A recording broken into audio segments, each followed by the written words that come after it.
62 Galaxy. This is one of 8 of these cars that we have, one from every year that the show would have used them.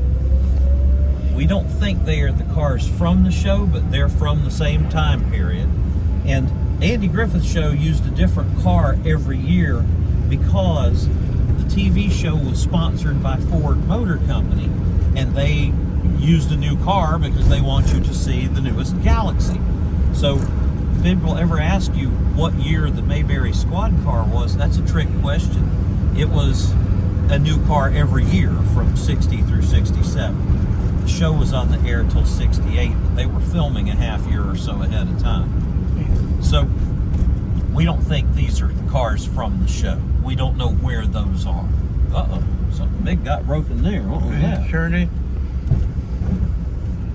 I have people sit in the cars all week long, though, and they say, I can feel him. I'm pretty sure he was, knock yourself out. Just go right ahead. I can't, but you just go right ahead. The show used 2 or 3 brand new cars every year. They take them to Desilu Studios and they make them look like police cars.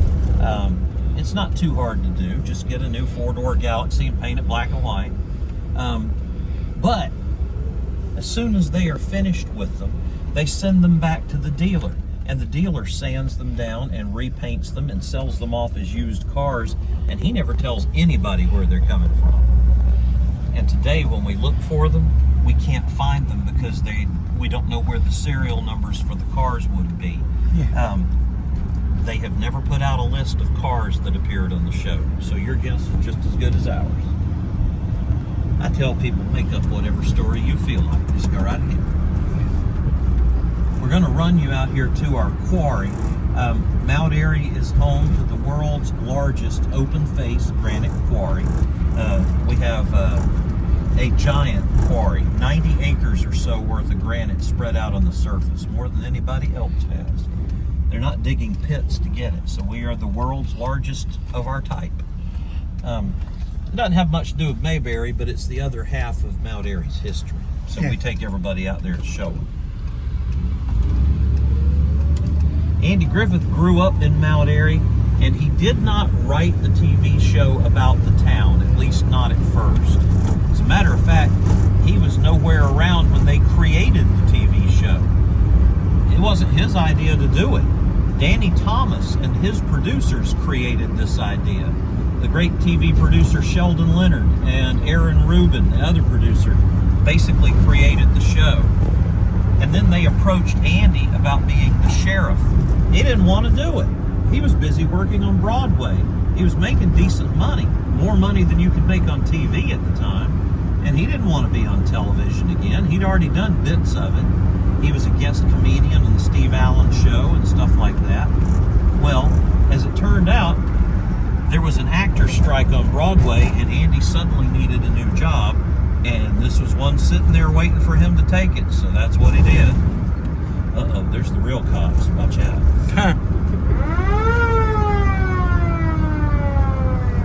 See? Everybody's on the same page about it. The cops do not care that we have sirens on these cars at all, like you just saw. It doesn't sound like their sirens. I could blow my siren at them, and some of them will blow theirs back at me. It's really kind of funny when that happens. So they hire Andy to be the lead actor on this show. They'd never heard of Mount Airy, North Carolina when they started writing it. And when he gets to Hollywood, they let him have creative control on the show. So they let him name the characters. They let him name the town. The very first name he comes up with for the town is Mount Pilot. That's a combination of the names Mount Airy and Pilot Mountain, Mount Pilot. They don't like it. They tell him to try again. So he remembers when he spent the summers with his grandma Taylor in Mayberry, Virginia. And he says, what do y'all think about Mayberry? And they say, that's perfect. Let's use that. And that's how it happens. Mayberry, Virginia still exists, by the way, but it's just a general store and 3 or 4 houses on a dirt road beside of the parkway. Okay. It does not show up on a map, but it's about an hour north of here at Blue Ridge Parkway. This is our quarry right here behind these trees. That is all one rock. That is is a pretty good sized rock. The rock, as we call it here. And what they do with the rock, they don't make countertops or tombstones. They make building parts, like the steps of your courthouse, the columns in the front of your bank building. That's done here. And the curbstones at the edge of your city street. You know, we do the curbing for Washington, D.C., 3 truckloads per week, every week. And if you take their tours in Washington, some of them will tell you it's a little known fact that the curbing in your nation's capital comes from good old Mayberry, USA. That's true. This is half of our quarry. Okay. Rest of it goes off to the right down there. That is a very big rock. Yes, it is. They're not working out there today, but usually they're up in the upper left-hand corner over there. They cut the granite off the face now. They don't blast it anymore. They slice it off with high-pressure water. No blade touches it. They spray high water pressure down through it, and it slices it like you're cutting bread. And when you get to the bottom of that big piece of granite, it just stands there. It doesn't fall. You have to bring a front end loader with an arm up and get behind it and flip it till it falls. And when it does, like the front page of a book, guys climb up on top of it and they break it into smaller pieces, and their machines can pick those up and take them to the saw shed for them. The small pieces are about the size of that guard shack over there. Oh. About 150, 200,000 pounds or so. And they have machines that can do it all the time. See, the quarry is an optical illusion. See that dump truck that's out there? That dump truck is 2 stories tall. Okay. So the cliff behind it is 2 dump trucks tall. That's 40 feet. That's 4 stories. See? You can't even see the guy driving it. It's so big. And he's over there to pick up a load of granite that front end loader is going to put there, and then he'll bring it over here to this crusher, and they'll use it to make landscape material is what they're going to do with these pieces. Isn't that something? That doesn't look like a 2-story tall dump truck, but we're quite a ways from it. Yes. The tallest cliff over there that you can see from here is 80 feet tall. That's 8 stories. Okay. So downtown Mount Airy is only 4 stories tall. That's twice the height of my downtown, that cliff over there. That's amazing. Yeah. The rock is supposed to go down about a mile under us and out about 7 miles. So you're only seeing the very top part of the rock right here. We have another 800 years or so, they think. Right now, there's only about 30 people working at the quarry. They keep reducing the power, the size of the manpower. They just dumped a load of rock in there that outweighs my house.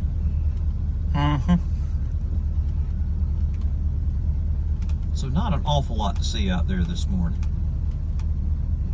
Over here on the left, these piles of scrap granite that are ground up are called granite dust. So this pile right here beside of the car would line a driveway or make a path or something. Okay. The big pile way over there behind those phone poles, that pile is 5 stories tall, and it's ground up like beach sand. They feed it to chickens and turkeys and other captive birds. You gotta have little tiny rocks to go in your gizzard if you're a bird, you know. Yeah. Interesting place. They don't care about that building. They're not gonna do anything to it. They're just gonna let it fall apart, which is sad.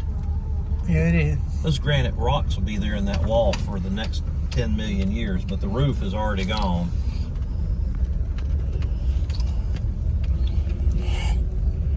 So I know not a lot to do with Mayberry, but we thought you'd like to see a little bit of our local history. Yeah. When Andy grew up here, there was 12 or 1,500 people working out here then. And you had a whole shed full of guys the size of a football field sitting here, and people chipping the rocks into vaguely cubical shapes that you could build a wall like that with. We don't build walls like that now, so we don't need guys like that. Yeah. Down here on the left is their saw houses. This is where they cut the granite.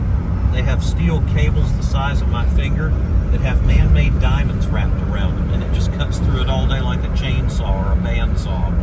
That's done in these 2 buildings here. And they stack it between the buildings when they're ready to ship it out.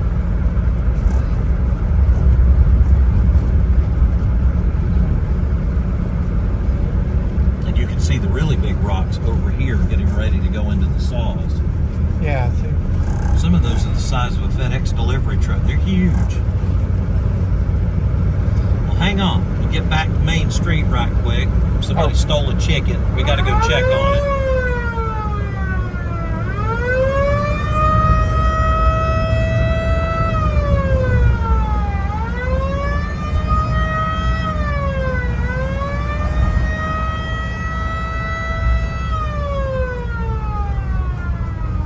See what I tell you? The best job in the whole world. Yeah, it is.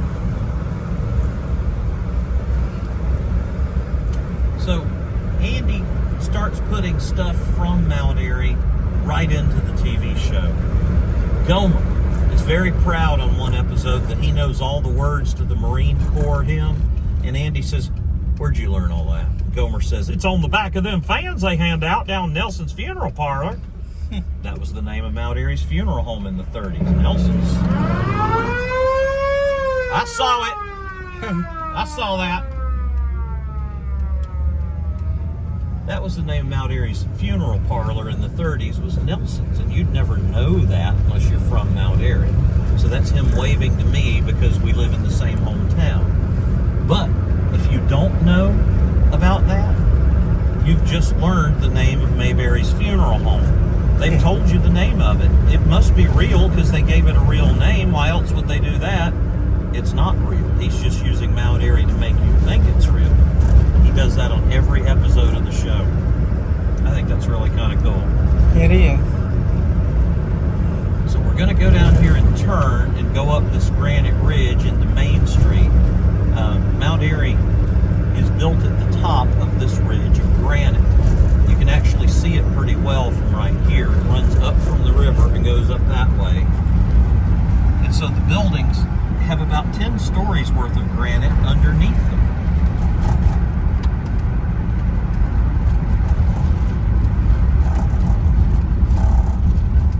So the town is sitting on top of it. That's why we're actually the Granite City. Pretty steep little ridge. Yeah, it is. And the granite on this side of the river is really kind of crumbly. You can't build anything with it. It falls apart if you take it out of the ground. So you leave it where it is and you build stuff on top of it. Most of these houses, a lot of the buildings on Main Street don't have foundations because why would they need a foundation? They're on top of solid granite. Yeah. So we are literally the Granite City. The next street up is Main, and it runs right down the spine of that granite ridge. You actually can see the ridge over here ramping up to the main street. And see the building in the middle over there that's 4 stories tall? Yeah. The cliffs at that quarry were twice that high. So how far back from those cliffs were we? We were a mile or so away. Didn't look like it either. Now you got stuff that'll tell you how far away we are, and that's still pretty massive for a 4-story building. That it is. We don't have granite curbs in downtown Mount Airy. Not many, because the quarry won't give us a break on them. We have to pay the same price for the granite curbing that everybody else would pay if they're in Baltimore or Richmond or Boston or wherever. It's kind of embarrassing. So most of our curbing is concrete. Don't tell anybody. Okay. See, look right here in front of the newspaper. We could fix all this in about a week with some free granite, but no. I'm not bitter. The other end of this little parking lot over here, this is our Andy Griffith mural down that way. Okay. A fella painted Andy on this wall here about 3 years ago, using nothing but cans of spray paint. That's all that is. Spray paint. That's really something. Yeah, that it is.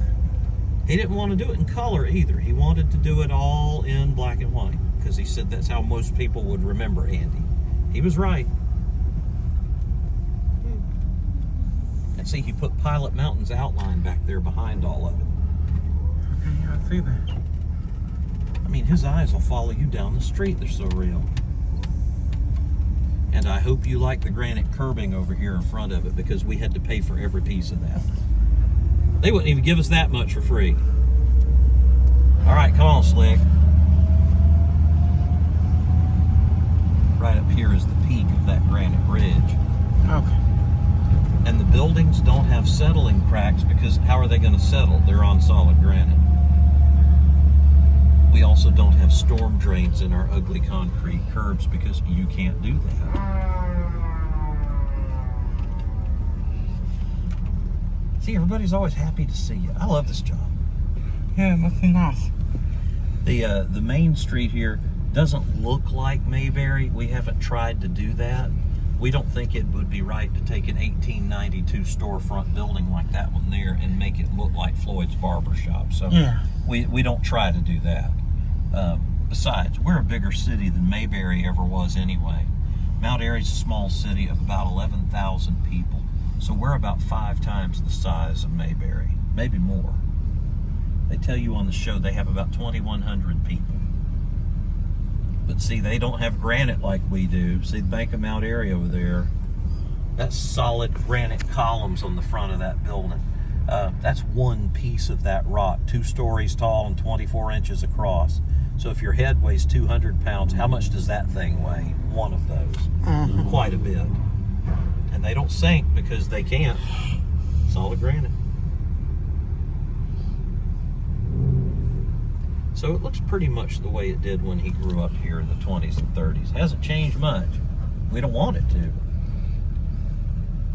We've had some people that have wanted it to look like a modern city college campus or something, and we don't want to do that. That'd be crazy. Yeah, it would.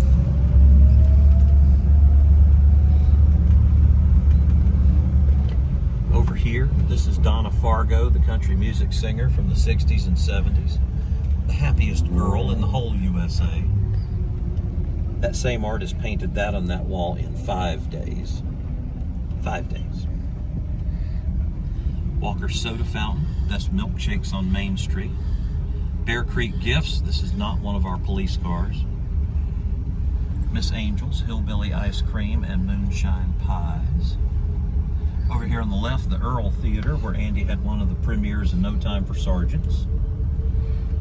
Opie's Candy Store. Floyd's City Barber Shop, always closed on Mondays. And the Snappy Lunch. Andy mentions it by name on the TV show. And he's talking about that building. Okay. Early on in season 1, Andy and Barney are having a discussion about where else Barney would eat, and you don't see them on camera. You just hear their voices.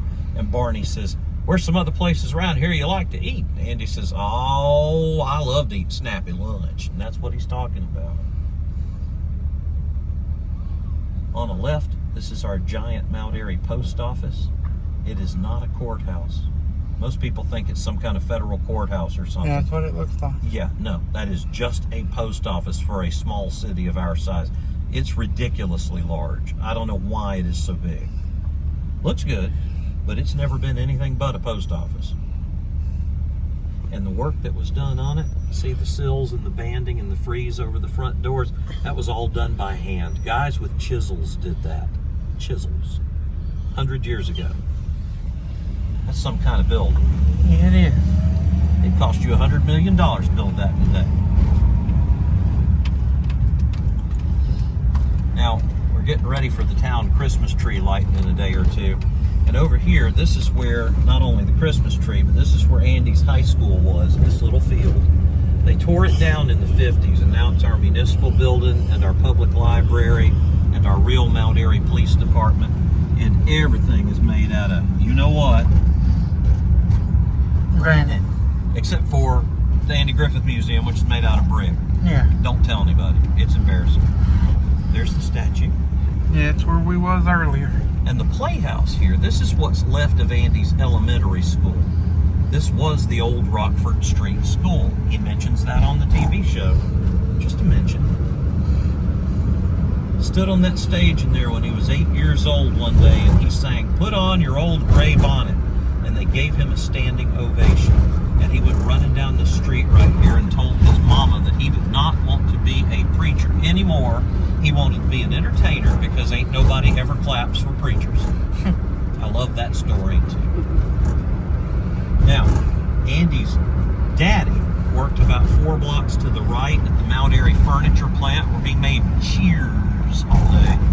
Rockin' Cheers and Diner Room Cheers. That's what he called it. And Andy's mama was at the foot of this next hill. She was a waitress and hot dog cook at the Wiener Burger. Dumbest name for a diner you ever heard in your life. Wiener Burger. On one episode of the show, Andy and Barney talk about where they would take girls on a double date, and Barney says, well, where do you think we ought to take them? The Weenie Burger? And that's what he's talking about. This is Andy's house up here in front of us. See the little window over there with the shutters on the back corner of this house? That's Andy's bedroom. So he grows up at this house right here, 711 East Haymore. And when the Griffiths move in 1935, Andy is 8 years old. It is the first and only home of their own they ever own in Mount Airy. Mom and Dad wind up living here for 31 years, like the sign says. Andy, only about half that time, because he graduates college and he moves out. And then they are empty nesters in this little house. They watch him all through the first 3 quarters of the TV show in 1966 before they moved to Los Angeles. So on the show, when he is mentioning stuff from their hometown, he is waving at them is what he's doing. He's hiding it in the script. Yeah. So on the episode where Barney has a sidecar on the motorcycle and he's terrifying the entire community, and Andy says, well, quick, get somebody down there to Haymore at Rockford and head him off before he gets into town. This is Haymore at Rockford. Okay. And you wouldn't notice that unless you were from Mount Airy, North Carolina. He just called out their address on national TV. Yeah. Pretty funny. He did something like that almost every episode. Almost. Today, the Hampton Inn owns this place, and they rent it out to people to spend the night in. So you can stay in Andy's home if you want to for about $200 and something a night with an 8-month waiting list. It takes that long to get in there. The house is twice the size it was when they first moved in. It was only from the door over to the flagpole. That's all there was. So it was a bedroom and a kitchen and half a bathroom, and that was the entire thing. So young Andy slept on a cot made out of 2 chairs and an ironing board for the first couple of years in this house. And you know, on the TV show, Opie will say, well, you take 2 chairs, you put an ironing board between them, that's adventure sleeping, Pa. That joke is literally Andy Griffith remembering his childhood in this house right here. Yeah. Like I say, his life is built all the way through that show, and so is his hometown. It's like he's writing it about us, but he's not really. It's semi-autobiographical, though. So this is the little house. They moved to Hollywood with him in 1966. He is the only son, the only child, so he wants to keep up with his parents, and out to Hollywood they move. He buys them a new house, clothes, furniture, car, and they live there the rest of their lives. They're actually buried out in Hollywood, in Beverly Hills, I think it is. He is not buried in Mount Airy either. We thought he'd be buried here when he died, but he didn't want to do that. The day Andy Griffith died, City Council in Mount Airy held a quick private session about him because we didn't know how his funeral plans were going to work.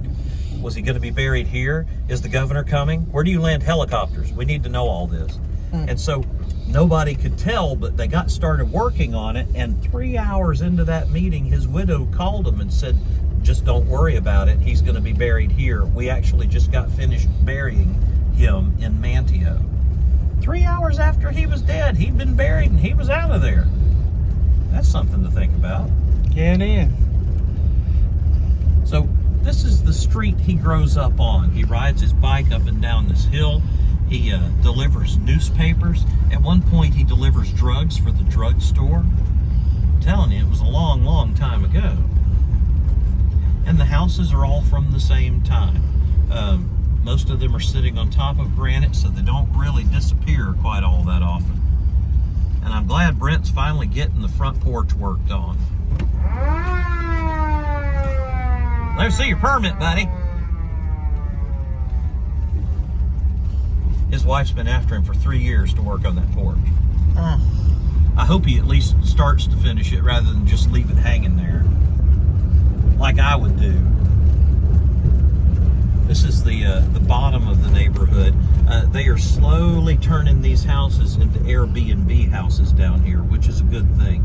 We Yeah. need more rooms. Maybe not hotels, but certainly more rooms. Yes.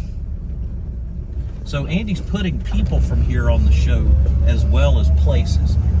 His best friend from high school is a fellow named Emmett Forrest. Andy names a character on the show after him. Emmett's fixing shotgun. Yes. He also puts in people from his own family. If he needs a name to come up with, well, and you don't have to meet the character most of the time, that's a great place to plug in names from your family. So Andy uses the names of his cousins and his second cousins and people like that. He never names a character after his mom or his dad, but still, he mentions names from his cousins. One of his cousins is Sarah Smith, who was still alive in Mount Airy until a year or two ago. She's the one that answers the phones in Mayberry. Sarah, get me Aunt B. That's him waving at his cousin, apparently. Pretty neat. It makes the show seem a whole lot more real. If you turn right here at this light and you go that way, you wind up in about 4 blocks in Bannertown, North Carolina, which is not a town. It's a suburb. It's just another neighborhood of Mount Airy. It looks like this one right here pretty much is a crossroads at it. Oh. But it's not a town at all. It's just a place that has a barber shop and a general store, and that's about it. A couple of churches. Just a neighborhood. But on the show, when Andy mentions it, he makes it sound like it's a little town somewhere near Mayberry. On one episode, Barney isn't there, and Andy says, well, Barney ain't here. He had to run down to Bannertown and help him out with their sheriffing. Well, if you're from Mount Airy, you know that Bannertown does not need a sheriff. It's a crossroads. So what he is saying is Barney is about as useful as the sheriff of Bannertown. See, it's a joke he's built into the show for us. This is Wally's, and I know you know it's Wally's, but did you know it was Wally's 1937 Standard Oil gas station? It really did belong to Andy's second cousin, Wallace Smith. This place right here is the original Wally's. It was called Wally's before they even had TV invented. So Andy didn't put a name on this place. This place was called Wally's before he had the TV show. Yeah. So they don't make it look like this one, but it takes its name from it. Makes it feel more real. Yes. Now, did you get in the courthouse over there? Yes. The courthouse, that was a Texaco gas station, and we turned it into something from the show, not the other way around on that either. So the courthouse, well, we've got the jail cells and all that, and they just kind of freeze-framed episodes of the show and made it look like that. They didn't have any blueprints to work from, but that's so people would have place to, you know, get pictures made and get married. They had a wedding here on Saturday with over 100 people. Every month or so, there's a wedding in that courthouse because the real Mayberry courthouse does not exist anymore. They tore down all that stuff in California years ago. All completely gone. By the way, that truck over there runs just fine. Nothing wrong with that truck at all. Okay. They put a bluegrass band in the back of it, and down the street they go for the Christmas parade and the Mayberry Days parade. Just like they're on the show. That truck runs better than this car does. Not faster, you understand, but better. Yeah. Better. Doesn't backfire near as much. You'd never know it to look at it. It looks like a prop. That's what it does. No, it runs just fine. If I had a half a bottle of gas and a battery, we'd go around the block. Starts on the first spin just about every time. I've seen it do it. Well, if y'all want to get out, we get pictures now at this point, if you've survived. Okay. And take your time.